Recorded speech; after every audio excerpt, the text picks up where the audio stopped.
పహాని మళ్ళీ రాస్తారా? పహాని వస్తుంది, పహాని రాయరు. ఇది కూడా రెండు కొంచెం తేడాలు ఉన్నాయి. ధరణి చట్టం వచ్చేంత వరకు మనం గ్రామ స్థాయిలో దాదాపుగా 11 రికార్డులను నిర్వహించేవాళ్ళం. అందులో కీలకమైనది పహాని.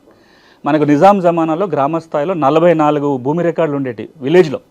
అవి తగ్గించుకుంటూ 96కి వచ్చేసరికి 11 రికార్డులు అయినాయి. ఆ 11లో 3వ నెంబర్ రికార్డే పహాని. ధరణి రాగానే పహాని రాయటం ఆగిపోయింది, లేదు. దానివల్ల చాలా చిక్కులు వచ్చినాయి. మీలాంటి వాళ్ళు కూడా చాలా సందర్భాల్లో దాని గురించి మాట్లాడారు. పహాని ఉంటే అనువాదార కాలం ఉండేది, దాంట్లో వాళ్ళకి అనువాదార కనీసం ఒక ఆధారం దొరికేది, ఎవరు భూమి దున్నుకుంటున్న వివరాలు ఉండేవి. ఎప్పుడైతే పహాని ఆపేశారో ఈ భూమి దున్నుకున్న తరాలబడి భూమి దున్నుకుంటూ కూడా పట్టాకాలం ఎక్కని వాళ్ళందరికీ ఇబ్బందులు వచ్చినాయి. సో ఈ రోజున భూభారతి చట్టం ఏమంటుందంటే పహానీతో పాటు మరొక 3 గ్రామ రెవెన్యూ లెక్కలు మళ్ళీ రాయబోతున్నారు, మెయింటైన్ చేయబోతున్నారు. ఏంటవి? పహాని, మార్పుల రిజిస్టరు, ప్రభుత్వ భూముల రిజిస్టరు, ఇరిగేషన్ సోర్స్ రిజిస్టర్ అంటే నీటి వనరుల రిజిస్టర్. ఈ 4 వస్తాయి. వీటిని ఎట్లా రాస్తారంటే ఇంతకు మునుపులాగా మాన్యువల్గా రాసి కంప్యూటర్లో పెట్టడం కాదు, నిర్వహణ కంప్యూటర్లోనే జరుగుతుంది. అంటే ఇప్పుడు ఏదైతే ఆర్ఓ రికార్డు మనం మెయింటైన్ చేస్తాం దీని ఆధారంగా గ్రామ రెవెన్యూ లెక్కలు తయారవుతాయి.